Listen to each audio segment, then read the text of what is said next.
Здравствуйте! Мы желаем вам доброго утра. Сегодня среда, 7 февраля, и в студии Ассоль Мухамедянова и Рустем Каримулин. Сегодня мы начнем наш эфир с разговора о мужчинах, женатых.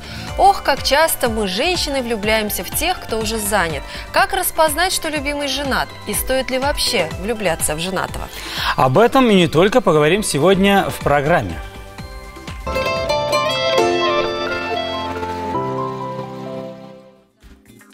Неустойчивый любовный треугольник. Что делать, если любишь женатого? Философия Древней Индии для каждого. Занятие йогой в домашних условиях. Умный подход для лучшего эффекта. Как сделать глаза выразительными? Наш корреспондент Юлия Федорова сегодня принесла вот такую информацию. Она проанализировала такую непростую и очень важную для женщин тему. Любить женатого мужчину – проблема или нет?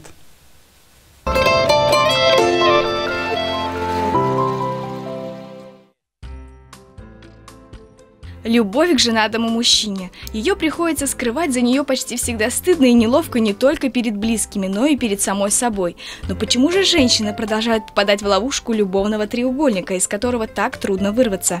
Психолог Лилия Габдулхакова уверяет, что корни идут из семьи. Дети, у которых не было перед глазами положительного примера родителей, подсознательно боятся семейной жизни и с завидной регулярностью выбирают партнеров, не готовых к семейным отношениям. Чаще всего женщина начинает выбирать такого мужчину именно подсознательно. Подсознательно она не готова к отношениям, она не готова создать семью. Это чаще всего детские травмы, когда она видит семью у своих родителей, там, где не все в порядке. Мужчина, который заводит роман на стороне, прежде всего демонстрирует, что он как личность еще не состоялся. Желание получить хоть и иллюзию свободы сигнализирует, что в этом браке нет главного – внимания, понимания, любви. Мужчина, допустим, в момент, когда он женился, создал семью, он был не готов, он не нагулялся. Он просто женился, потому что все ему сказали, что так надо. Там, тебе 25 или там, тебе уже 30, пора. Но у него внутреннее состояние еще 18-летнего подростка, и он еще не нагулялся, ему охота вот этой вот энергии, движения, такого вот бурного, да, но в семейной жизни этого не будет, это будет все равно потихо как бы уменьшаться. И в таком случае, даже если жена будет все давать, мужчина будет тянуться к любовнице не потому, что там что-то здесь плохо, а потому что он еще ребенок в своем подсознании, да, действительно, он еще подросток, которому охота потусить. По статистике, почти 80% людей когда-либо находились в любовном треугольнике. И хотя кажется, что выбраться из него невозможно, безвыходных ситуаций не бывает. Первый шаг – признаться самому себе в бесперспективности этих отношений и начать новую жизнь. Ведь, как известно, на чужом несчастье счастье не построишь.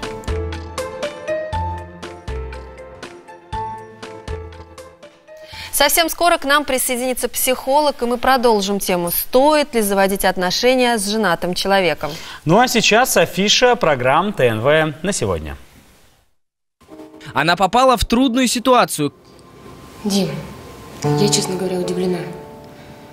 Ты бросаешь меня одну, с ребенком. Стоп, с каким ребенком?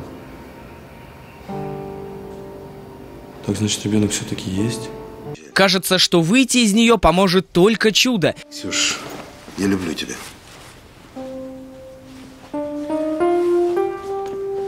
Сначала я хотел просто помочь вам, тебе и твоему сыну.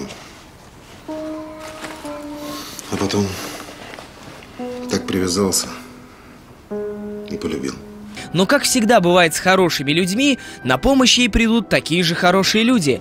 «Темные воды», финал сегодня в 9:00. Ильнур Кулахметов не только талантливый музыкант. Будем готовить татарское блюдо, национальное татарское блюдо, называется шульмяк. В горшочке, то есть картошка с куриным мясом. Но и настоящий творец на кухне. Сколько готовятся они обычно по твоему рецепту? По моему рецепту где-то минут 40-45. Думаете, что приготовить? Тогда не пропустите. Секреты татарской кухни сегодня в 14:00 на ТНВ. Кино эпохи перестройки отличают черный юмор, настроение обреченности и доведенный до абсолюта драматизм сюжета. Этот фильм, снятый в 1990 году, совсем другой. Наполненный тонкой иронией, остроумными шутками и небанальными сюжетными линиями, он совершенно точно разнообразит ваш вечер. Итак, однажды в воинской части появляется новобранец Митя. «Здравия желаю» или «Бешеный дембель» сегодня в 21:00. Мы продолжаем нашу программу. В обществе принято считать любовниц негативными персонажами. Люди называют их хищницами, разлучницами, разрушительницами семей и так далее. Именно поэтому женщине иногда бывает так сложно признаться себе: «Я люблю женатого мужчину». Что делать в такой ситуации? Поговорим об этом с нашим гостем. У нас в студии Светлана Шеховцева, психолог. Доброе утро. Доброе утро. Скажите, пожалуйста, Светлана, часто ли к вам обращаются женщины с такой проблемой «я люблю женатого мужчину»? И проблема ли это вообще?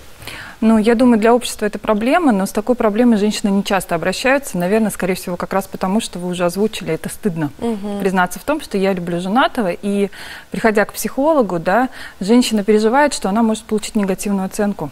Да, что ей скажут, это плохо, это неправильно, как вы могли и так далее. Да? Потому что психологи тоже люди, они тоже сталкиваются с разными ситуациями. Многие жены, да, и, может быть, они тоже проживали такую ситуацию. Да? Поэтому женщины не часто обращаются, но иногда бывают истории такие. Ну вот есть еще такое мнение, что женщинам присущ такой охотничий инстинкт, и многие целенаправленно ищут женатого мужчину, так сказать, для адреналина, для азарта. Что вы думаете об этом? Ну, честно говоря, с таким мнением в первый раз встречаюсь, что женщины хищницы, да. То есть все-таки это больше присуще мужчинам, такой инстинкт. И здесь, наверное, нужно смотреть, что есть чисто такие психологические причины, почему женщина хочет именно женатого мужчину. Иногда причина лежит в том, что женщина не хочет, на самом деле, серьезных отношений, ей хочется какую-то безопасную, да, иметь связь. И что такое отношения с женатым мужчиной? Это всегда отношения под неким адреналином, да, потому что он такой вот обычно очень романтичный, как правило. Праздник, всегда праздник, да. Плюс еще есть такой момент, что женатый мужчина испытывает чувство вины по отношению к своей жене и к той женщине, с которой он заводит отношения, и он более щедр на подарки, например, да. Тогда это, наверное, нужно говорить о той категории женщин, которые на самом деле боятся отношений как таковых, именно серьезных, именно в браке, потому что мы с вами очень хорошо понимаем, что такое брак, да, то есть это построение отношений каждый день, и вот этот флёр романтичности, он же очень быстро спадает, и приходится над этим работать. Конечно, там уже поэтому это, наверное, больше не хищность, а именно желание легкой, какой-то вот такой отношение легкости. И плюс, конечно, женатые мужчины, они чуть более желанны, потому что уже понятен результат, да, то есть женатый мужчина, он уже вылеплен своей супругой, да, уже понятно, какой он в обществе, да, то есть видно его статус, и в этом плане, конечно, не женатые мужчины молодые проигрывают своим более взрослым, да. Ну хорошо, а какую выгоду получает женатый мужчина от связи на стороне? Женатый мужчина получает выгоду чисто, наверное, более психологическую, да, в ощущении, что я еще кому-то нужен, я нравлюсь, да, то есть я котируюсь, вот как раз здесь как раз срабатывает, может быть, как раз инстинкт какого-то хищника, да, то есть есть такое мнение, что мужчины более полигамны, чем женщины, хотя сейчас, конечно, это под большим вопросом, и мужчине приятно, что он может вот быть таким признанным, особенно если в семье есть такое небольшое, да, может быть, недоверие со стороны жены, да, и недопонимание мужа, и она уже им не восхищается, то есть он уже не является для нее самым-самым-самым мужчиной, ищет то же самое, что и все остальные, собственно, да, вот в таких отношениях. Признание. Признание, да, признание. А вот часто ли мужчины уходят из семей к любовницам и вступают с ними в брак? Ну вот, к сожалению, я такой статистики не знаю точно, но я могу сказать по своему опыту, да, что это происходит не часто, потому что для того, чтобы мужчина ушел, да, из семьи, это нужно очень много работать любовницей над этим, скажем так, да. И у меня, конечно, как у психолога, очень большой вопрос, собственно, к моральным и нравственным вообще принципам этой женщины, да, которая сознательно уводит мужчину из семьи, особенно если там есть дети. Да? Я бы сказала, что у нее очень большие, глубокие психологические проблемы. Ей однозначно нужно обращаться к специалистам. Светлана, я вас немного прерву на этом. Мы обязательно продолжим эту, я думаю, очень важную тему для многих наших телезрителей. Мы сейчас прервемся на небольшую рекламу. Не переключайтесь, впереди много интересного.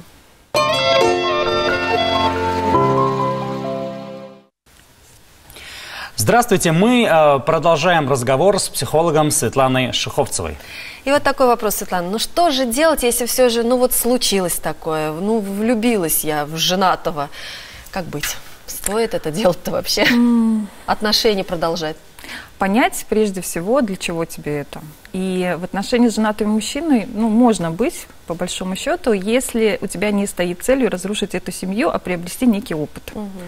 И если женщина действительно влюбилась, то есть полюбила, да, а, наверное, все-таки нужно понять, за что, да, то есть что тебя привлекает так в этом мужчине, что ты не можешь отказаться от него, даже зная, что он женат. Да. И, возможно, если женщина поймет, что конкретно ее там цепляет, да, и если она придет с этим, собственно, к психологу, они смогут проработать эту ее проблему, и она сможет в других мужчинах, не женатых, собственно, увидеть те же самые качества, черты и отпустить женатого. И отпустить женатого, да, совершенно верно. если все же вот, ну, любовь, вот хочет женщина быть именно вот с этим мужчиной, но я понимаю, что одну из женщин остановит то, что, возможно, когда-то он и с ней также сможет поступить.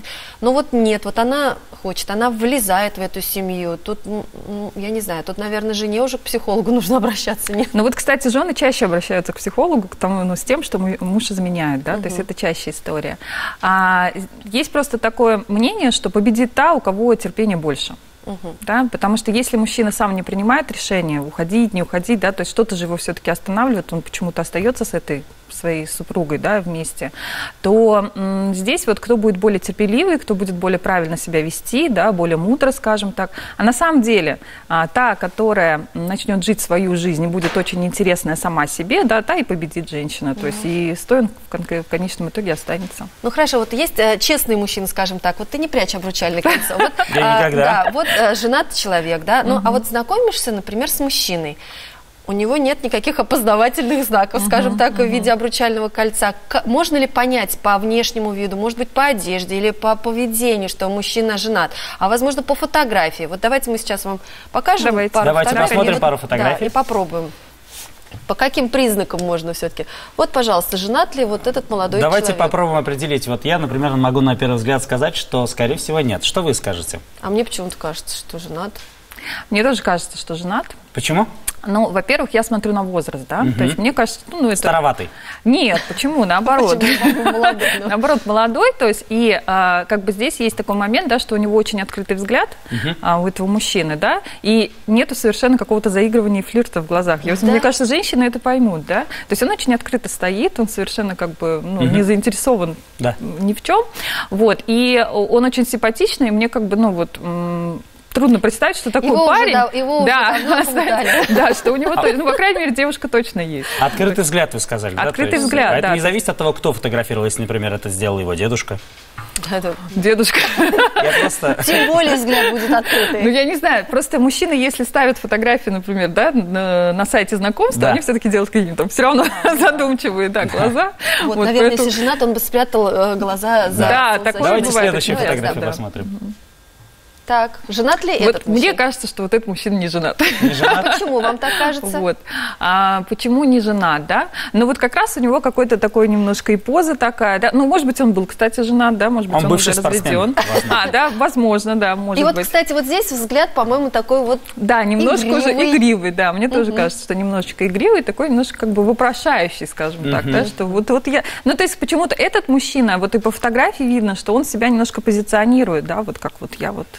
подает себя. Хотя это может быть, да, действительно, просто может быть, да. Ну, хорошо, следующее фото. Так, женат ли этот мужчина? С этим сложно. Он так эффектно спрятал правую руку, что никто не скажет. Это первое, на что я обратила внимание, как будто вы его поймали, сказали, слушай, давай, ой, у тебя кольцо, да? Вот так вот. Поэтому, ну, я бы сказала, что женат, скорее всего, да, потому что и возраст уже предполагает, что, скорее всего, мужчины в таком возрасте редко бывают не женаты, либо уже разведены, да, соответственно, вот, я бы сказала, что женат. Ну, чисто интуитивно, опять-таки. Да. Вы определяете, по внешности? Я больше думаю, по внешности, да. По седине, может быть, потому что я-то как раз тоже, как будто бы его ровесник. Нет, у вас все хорошо, мне кажется, все-таки какому-то поведенческому моменту, наверное, все же более опытной женщине, скажем, проще, наверное, узнать. Мне вообще кажется, что женщина чисто интуитивно всегда это чувствует. То есть есть такое понятие, что от женатого мужчины все равно пахнет другой женщиной. Да. То есть какой-то вот такой запах, он все равно есть. Конечно. Это вот, да, мы понимаем, то есть мы друг друга понимаем. И есть еще такой момент, то есть я всегда говорю, что если ты настроена на то, чтобы строить серьезные отношения с мужчиной, да, что тебе мешает, ну, может быть, не при первой встрече, но при второй попросить паспорт. Конечно, спросить прямо откровенно. Да, не боясь того, что он о тебе подумает, да, не боясь того, что он скажет, какая, что, она замуж хочет? Да, я хочу замуж, ну, то есть, в принципе, я хочу построить отношения, да, я хочу детей, да, и это будет абсолютно нормально. То есть, какой бы он ни был бы прекрасный, да, то есть, нормальный, адекватный мужчина, которому нечего скрывать, вот, собственно, кто-то скажет, вот, да, конечно, посмотри, Самое главное, чтобы мужчины это понимали, что когда женщина на свидании спрашивает паспорт, он должен понимать, она ипотеку на меня хочет оформить. Можно вот так показать. В долгосрочных отношениях она может на него ипотеку оформить, это будет совместно. Ну да. Это надо тоже понимать мужчина. Фамилию хочет посмотреть. Ну хорошо, а есть ли какие-то все же плюсы в отношениях с женатым человеком? Конечно, это ощущение того, что тебя всегда любят, да, что ты всегда желанна, что ты очень нравишься этому мужчине, да, то есть это какая-то вот такая, не знаю, история немножко даже детективная, да, там какие-то переписочки, ой, подожди, я тебе перезвоню, да. То есть если говорить именно просто про то, что интересно, весело жить, то однозначно, конечно, плюсы есть. Если только так. Но, возможно, у вас есть советы нашим телезрительницам, которые столкнулись с этой, все же, я скажу, проблемой, да, что в их жизни появился женатый мужчина, и на перепутье каком-то находится вот эта девушка и не знает, как себя дальше вести, что ей делать в этой ситуации. Совет, ну, конечно же, было бы здорово, если бы она пришла к хорошему психологу, да, если бы она нашла такого человека, пришла бы и решила, да, то есть что, собственно, ей делать. Наверное, не бросаться в омут с головой, да, и не верить однозначно тому, что он говорит, что мне так плохо с женой, ты знаешь, ну вот, ну я ее, потому что она болеет. Да, она болеет, у нас дети, там 5, мне надо всех обеспечивать, а вообще мы уже почти в разводе, да, но при этом мы почему-то вместе живем, а потом она оказывается беременна, ну, как-то странно, да, то есть не верить на слово и понимать, что если мужчина действительно не хочет быть женщиной, он, как правило, берет и уходит, да, хотя мужчинам это дается гораздо сложнее, чем женщинам, да, и понимать, зачем ты туда идешь. Вот когда есть цель определенная, да, то есть хорошо, я иду в эти отношения, мне классно с этим мужчиной, ну, мне вообще это нравится, да, то есть признаться, собственно, в этом, то это уже путь к тому, чтобы разобраться в этой проблеме и выйти из этих, ну, скажем так, болезненных все-таки отношений. Ну что ж, Светлана, спасибо вам большое. Спасибо Единственное, вам. Наверное, пожелание всем нашим телезрителям, что на чужом несчастье счастье не построишь, так что ищите, дорогие девушки, своего мужчину, выходите замуж и будьте счастливы. Ну а мы продолжаем нашу программу. И сейчас традиционное время гороскопа в нашей программе. Начинаем. Овны. Если вы до сих пор готовите оливье по выходным, памятуя о новогодних разносолах, пора подумать о лете, а оно наступит, не сомневайтесь. В общем, пришла пора разгрузочных дней, правильного питания и регулярных физических нагрузок. И начинать нужно уже сегодня. Какой точный гороскоп. Тельцы. Среда будет очень беспокойной и чересчур насыщенной событиями. Вы почему-то хотите вместить все в этот обычный день. Все встречи и переговоры, занятия собой и увлечения, поездки и дела. Надо сказать, что вам это удастся, только сил к вечеру вообще не останется. Близнецы в недоумении, все вокруг напряжены, скованы и чуть что повышают голос. На самом деле это вам мерещится подвох и негатив, из-за чего окружающие уже готовы ходить на цыпочках, но все равно будут обвиняться в непонимании и дерзости. Сегодня раки неожиданно почувствуют себя очень одинокими и несчастными. Переубедить представителей водной стихии в том, что это не так, что они любимы и нужны, будет очень непросто. Так что родным, близким и друзьям придется здорово постараться. Львы, ни в коем случае не опускайте на тормозах даже небольшие проблемы со здоровьем, пока это не превратилось в нечто более серьезное. И никакого самолечения. Обязательно покажитесь хорошему специалисту и обследуйтесь. Сегодня девы будут погружены в проблемы и дела детей или внуков. Подрастающее поколение поставит перед вами такую задачку, что придется бросить все силы на ее решение. Мы продолжаем нашу программу. Я вот хочу спросить, о чем ты мечтал в детстве, Рустам? Я в детстве мечтал, чтобы у меня, в общем, мне дали желание одно. Сказали, загадай одно желание. Я бы загадал 100 желаний. Ага, вот загадал бы еще 99, на 100-м загадал бы еще 100 желаний. Все у тебя сложно. Вот я мечтала о простом, о кругосветном путешествии. Так это могло быть 20-м желанием. А ты знаешь, о чем мечтают современные дети? Понятия не имею. Давай посмотрим из нашей постоянной рубрики.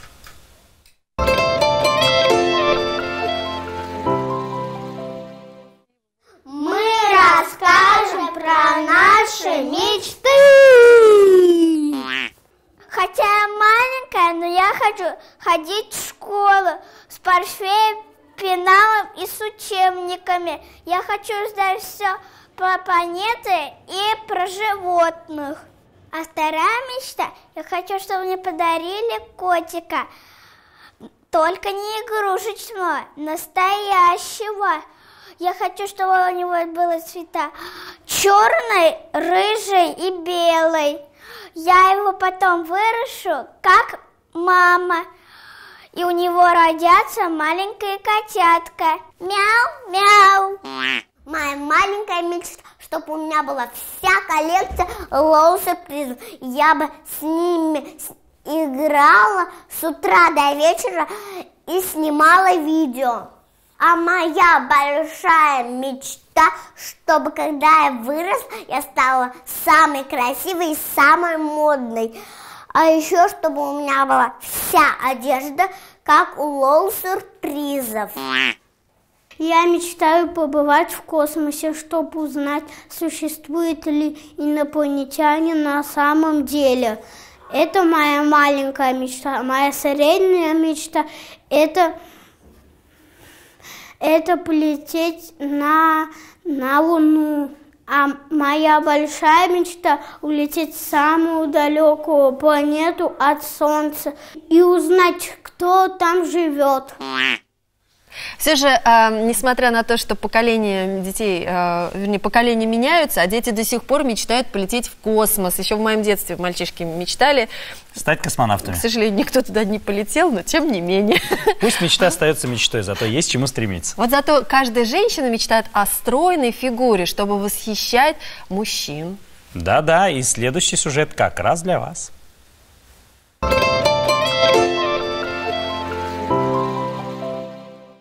Собака – первый вариант. Поставьте стопы на ширине таза. С выдохом подкрутите таз назад и вверх.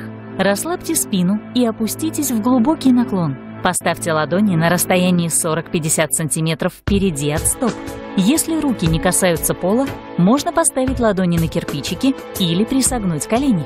Перенесите вес тела вперед. Расслабьте шею и плечи. С каждым выдохом попеременно сгибайте то одну, то другую ногу в колени, направляя при этом таз в противоположную сторону от согнутой ноги. Сделайте 8-10 вытяжений.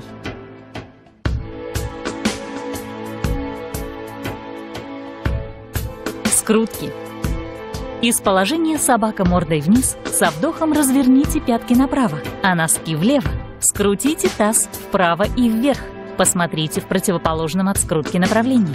Зафиксируйте скрутку на 20-30 секунд. Старайтесь отдавать основной вес тела в ноги. С выдохом вернитесь в собаку мордой вниз. Затем скрутитесь в противоположную сторону.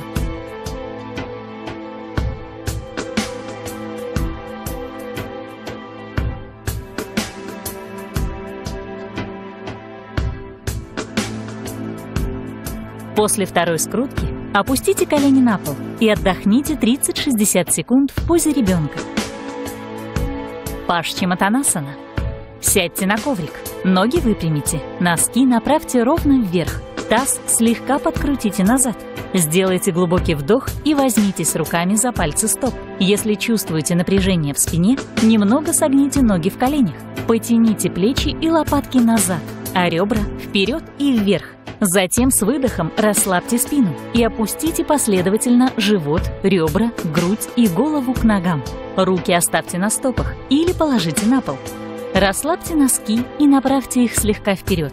Расслабьте плечи и шею. Закройте глаза и оставайтесь в этом положении 30-60 секунд, сохраняя глубокое, ровное дыхание.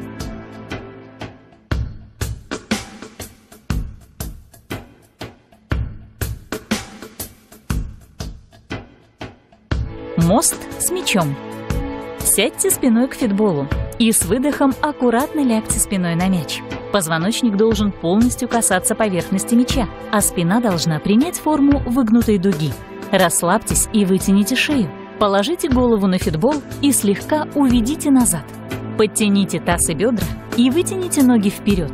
В зависимости от высоты фитбола они могут быть как прямыми, так и слегка согнутыми. Расслабьте руки и свободно опустите их вдоль корпуса тыльной стороной ладоней вверх. Постарайтесь не поднимать плечи. Направляйте лопатки вниз, раскрывая грудную клетку. Оставайтесь в этом положении на 5-10 дыхательных циклов.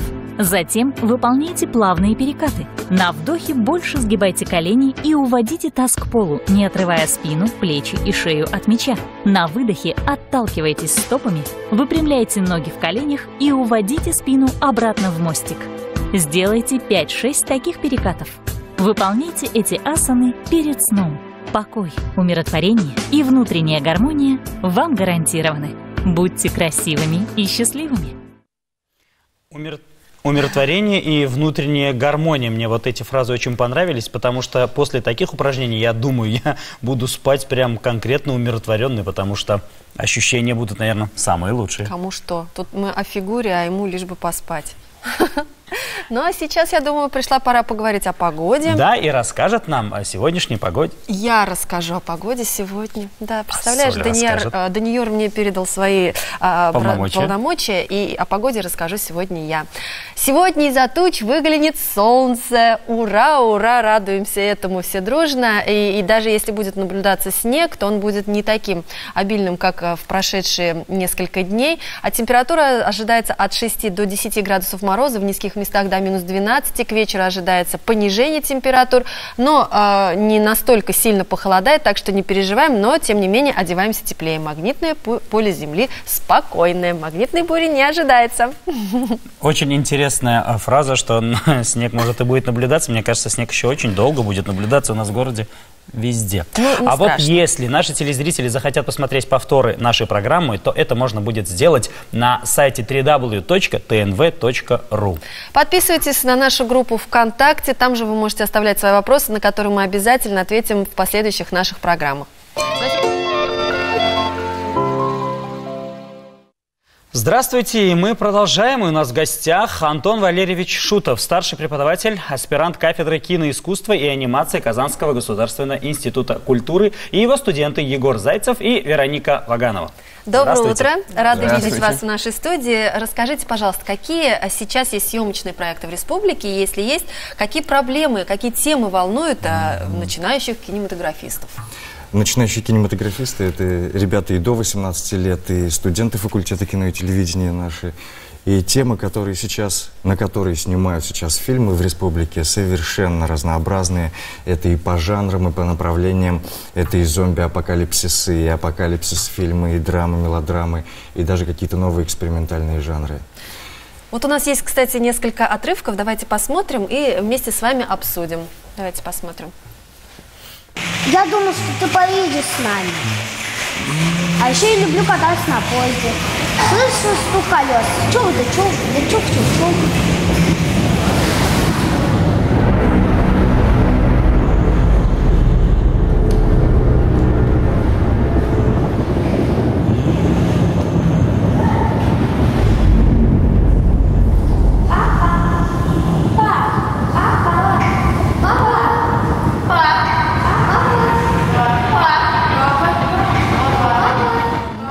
Побежали по телу. Это что-то мистика какая-то? О чем это фильм? «Лимб».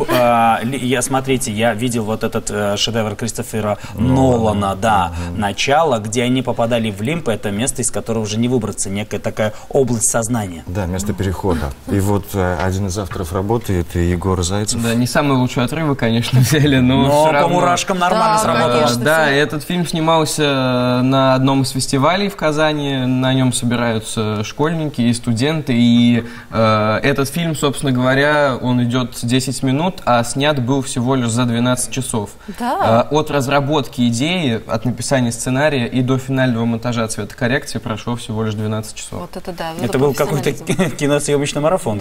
Да. Хорошо, давайте посмотрим еще один отрывок. Так. Вот скажите, зачем вы дверь закрыли, а? Вы почему молчите? Откройте мне дверь, мне домой нужно идти. Слушайте, я сейчас полицию вызову. Извините, господин бизнесмен. У вас ничего не получится. В смысле не получится у меня? Скажите, есть какая-то проблема, что ли? Я не понимаю, и мне нужно домой. Это у вас проблема, господин бизнесмен. То есть он не сможет выйти, пока не научится ценить время? К сожалению, да. О чем речь здесь? Это сказка? Ну вот, Это сказка, как будто желание загадал мальчик. Вероника лучше расскажет об этом. Да, это сказка, то есть идея вообще взялась, известное телешоу есть на телевидении, вот, и как-то так выцепили оттуда, ну, какая-то игра, и все, уже начали накладывать мясо, вот, ну, да, наверное, тоже где-то 12 часов вот этот фильм снимался. Я режиссировал, это да, тоже поэтому... был киномарафон такой. Вот это да, Это просто смесь, солянка, и тут можно и заметить, если посмотреть весь фильм, и «Алису в стране чудес», и «Тень» Евгения Шварца, и все. Да, да. Это в свободном доступе вообще? Можно посмотреть всем желающим, да? Да. И в том и в другом отрывке снялись известные актеры российского уровня. Это Иван Громов, который И сейчас был на Сергей экране. Друзьяк Сергей в прошлом Друзьяк, фильме. известный персона многих телеканалов. Очень интересно. Я вот как раз хотел уточнить у вас, на каком уровне в сравнении с российским, с мировым кинематографом находятся наши татарстанские ребята? Ну, вообще, Республика Татарстан – это 3-е место в России, где люди могут получить высшее образование в сфере кино. Первое – это ВГИК Москва, второе – это Санкт-Петербург, и вот третье – это Казань. Казанский государственный институт культуры, факультет кино и телевидения. И поэтому производство фильмов у нас есть, оно ощутимо, и уровень его позволяет гордиться на российском уровне. И даже на международном смотрят картины, снятые в Казани и в Республике Татарстан. Нам есть действительно чем гордиться. Да, но браво. а чего не хватает в работах дебютантов? Каких знаний, навыков? Ну, может, на что стоит обратить внимание начинающим кинематографистам? Я думаю, что в кино очень действенный способ, как многих детей учили плавать родители, да, это просто бросают в воду, и либо ты выплывешь, как котят. либо, да. Вот, поэтому в кино, собственно, надо так же. Я думаю, что не хватает в первую очередь практики, конечно. То есть выбиваются те ребята, которые сами хотят, которые сами идут, и мне все равно на знание, вот я что-то сниму, не получится, сниму еще раз. А те ребята, которые сидят и ждут, ну вот когда же мне предложат, как правило, ну, редко что получается. Нет, практика обязательно. Вот у нас есть еще один отрывок, давайте посмотрим. Мы нормально собрали отрывки.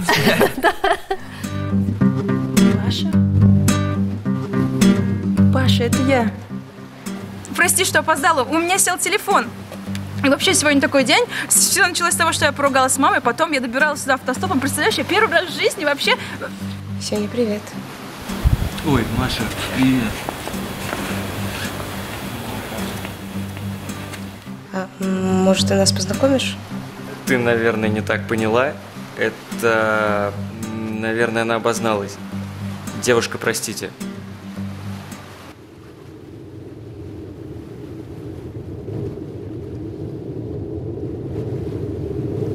Вот так разбиваются сердца. Интересный и одновременно суровый кадр. И еще есть информация, что данная картина выиграла некий приз. Где, когда это было, было ли? Все, кстати, картины выиграли. Да, расскажите. Вот. Ну давайте мы вот про конкретно вот эту картину. Это фестивальное движение всероссийское, оно объединяет в Республике Татарстан, под Казанью сразу многих кинематографистов, многих регионов. Движение «Алга», где творчество и развитие, это вот киноискусство и телевидение в том числе, это для ребят до 18 лет. Да. А какие перспективы в развитии республиканского кинематографа ожидают нас? Ну, наверное, в первую очередь, это технологии, которые сейчас изменчивы, с каждым днем появляется что-то новое, и мы видим даже фильмы в 360 градусов, где просто на экране, а в виртуальной реальности мы можем наблюдать. Да, да. А еще сейчас модно фильмы, снятые на телефон. Я вот слышал, сейчас такие даже большие гранды режиссеры говорят о том, что мы можем снять на хорошую камеру на телефоне. Лишь бы история была хорошая и был талант у авторов. Но мы не сомневаемся в таланте ваших учеников. Мы желаем вам творческих успехов, новых проектов, конечно же. И хотим сказать о том, что есть еще такие ребята, которых тоже можно снимать, и один из них перед вами вам сейчас что-то говорит. Ой, вот как же о себе-то любила мне сказать. Спасибо большое, что пришли к нам с утра пораньше. Всего вам доброго, это было замечательно. Спасибо вам большое, и я не шутил. Продолжение. Ну а сейчас мы расскажем вам очередной рецепт. И в этот раз мы приготовим пасту с грибами и креветками. Записывайте и наслаждайтесь.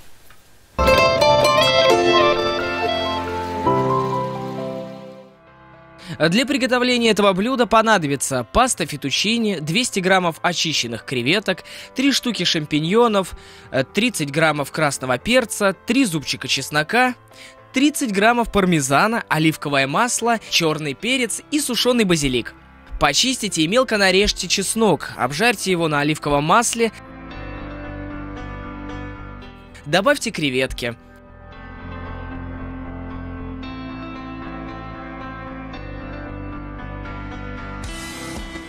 Измельчите черный перец, базилик и соль, добавьте к креветкам и слегка обжарьте.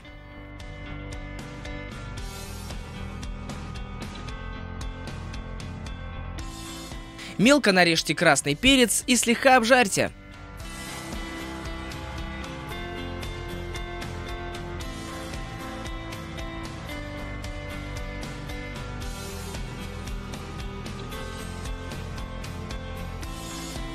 Нарежьте и обжарьте грибы отдельно на той же сковородке. Добавьте грибам креветки с перцем и перемешайте. Отварите пасту. Смешайте пасту с начинкой. Добавьте пармезан.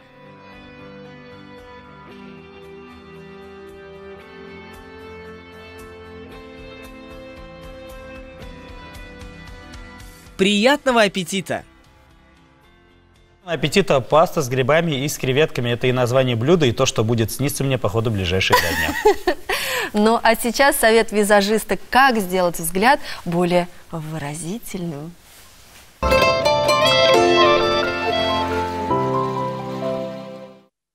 Большие выразительные глаза от природы даны далеко не каждой. К счастью, за тысячи лет совершенствования в создании красоты женщины научились искусству украшения и улучшения внешности благодаря возможностям косметики. Для того, чтобы сделать взгляд выразительнее, не обязательно прибегать к каким-то ярким макияжам. Сегодня я покажу тебе пару способов, как сделать это легко и быстро. Выразительность взгляду придает не только стрелка или подводка, а использование нужных цветов в тенях. Мы выделяем складку века, орбитальную косточку, чтобы сделать взгляд более открытым, более красивым. Наносим светлые тени в уголок глаза для того, чтобы подсветить наш взгляд. Это могут быть тени с сиянием, что придаст глазу и взгляду большую выразительность. Оттеняем уголочек глаза более темным цветом, создавая глубину и объем. И тот цвет, который вы любите, подходящий именно вашим глазам, наносим на середину века, на яблочко, не размазывая цвет по всему веку, а делая растушевку только на границах. Для того, чтобы макияж выглядел законченным и гармоничным, необходимо выполнить также макияж нижнего века. Часто об этом забывают или боятся, что это сделает глаз усталым. Помним, что макияж на нижнем веке может быть таким широким, какова длина ваших нижних ресниц. И теперь маленький секрет. Для того, чтобы взгляд стал еще более четким и выразительным, нам нужно обязательно всегда использовать межресничную подводку. Для того, чтобы правильно выполнить межресничную подводку, кисточка должна как бы лежать на ресницах и вести очень тонкую линию вокруг глаза. Когда мы выполнили межресничную подводку, мы можем легко трансформировать его в небольшую аккуратную стрелочку, которая вполне допустима в ежедневном нашем макияже.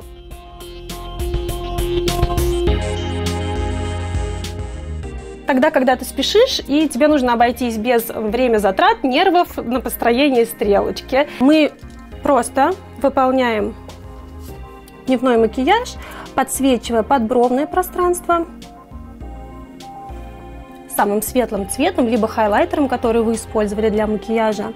Опять же наносим светленький цвет на середину яблочка, высветляем внутренний уголок и выделяем внешний уголок более темным цветом. Сейчас мы просто будем выполнять межресничную подводку. Мы сделаем ее настолько тоненькой, что взгляд станет острее и интереснее, но мы не заметим, почему.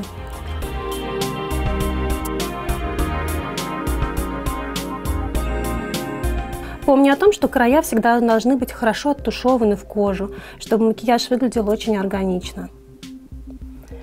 И мы добавляем тушь. Обязательно прокрашиваем нижние реснички.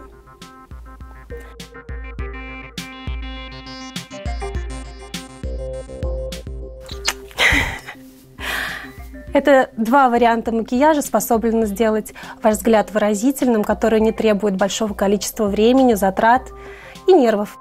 Проявив немного терпения, любая женщина сможет научиться визуально увеличивать свои глаза с помощью косметики, делая их выразительными, а взгляд завораживающим и магнетическим. Все не так сложно, как кажется на самом деле. Пару движений и красота. А теперь встречаем Камилу Хакимуллину.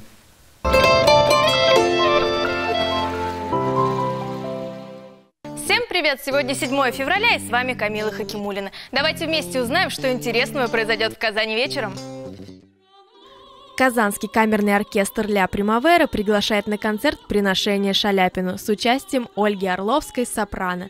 Ольга – праправнучка великого баса. В столицу Татарстана ее пригласил маэстро Рустем Абязов. Она исполнит арии из опер и романсы. Не пропустите! «Маленький принц» – сказка-притча для семейного просмотра. Этот спектакль – добрая и трогательная история, в которой просто и проникновенно говорится о дружбе и любви, о долге и верности. Спектакль понравится и детям, и взрослым. Надеюсь, вы заинтригованы так же, как и я. Но на этом еще не все. Предлагаю не останавливаться на увиденном и узнать, что же еще ждет вас вечером в Казани сегодня. Смотрим! Дельфинарий в Казани, Шурале шоу. Новая шоу-программа «Поднять паруса. Курс на лето» с дельфинами и морскими котиками. Это захватывающее морское приключение, в котором зрители смогут ощутить себя дружной и сплоченной командой пиратского корабля, плывущего на поиски долгожданного лета. Черноморские дельфины Рэм и Ирбис, южноамериканские морские котики Элио и Элина будут помогать детям и взрослым в выполнении заданий. А насколько они будут сложными, вы сможете узнать, посетив представление. Конечно же, в Казани сегодня будет еще много всего, но самое интересное собрано в нашей рубрике, где каждый день вместе со мной вы сможете составить увлекательные планы на вечер. Увидимся завтра! Спасибо большое, Камила. А мы продолжаем. Сейчас у нас продолжение астропрогноза.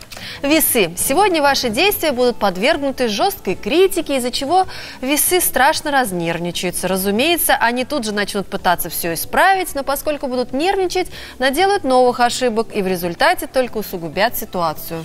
Дыши глубоко, спокойно, и все будет нормально. Скорпионы. Этот день может дать несколько поводов для беспокойства и ревности. Увы, не беспочвенных, но не делайте никаких поспешных выводов. Честный разговор и откровенность. Вот ваши козыри. Начнете следить, подозревать, накручивать, только все испортите. Стрельцы. Почему бы вам не купить лотерейный билетик? Или не задуматься над открытием какого-то своего дела, пусть даже небольшого? А может, вы неожиданно узнаете о наследстве? Такое бывает не только в мыльных операх. Поделишься? Обязательно поделюсь с тобой этой информацией. Козероги, сегодня вы решите, что вам срочно нужны кардинальные перемены. Просто вот жить без них козероги больше не могут ни единого дня. Так что сегодняшний день они посвятят поиску себя, а заодно новой деятельности, новым увлечениям и даже новой второй половинке. Водолеи. Сегодня, увы, вы можете встретиться с непорядочностью и испачкаться в той грязи, которой поливают вас за глаза некоторые коллеги. Причина простая и банальна. Кто-то метит на ваше место и действует самыми неприличными методами. Рыбы. Вы рискуете остаться непонятым. Дело в том, что вас просто не хотят слушать и слышать, и никакие ваши доводы не срабатывают, даже если вы приводите железные аргументы. В общем, все как об стенку горох. Зато вечер компенсирует эти неприятности подарком или признанием, которого вы так давно ждали. На этом мы нашу программу завершаем. Завтра в 8-10 утра ждем вас вновь у экранов телевизоров. А сегодня с вами были Рустем Каримуллин и Ассоль Мухамедзянова. До завтра. Пока-пока. Всем пока. Хорошего дня.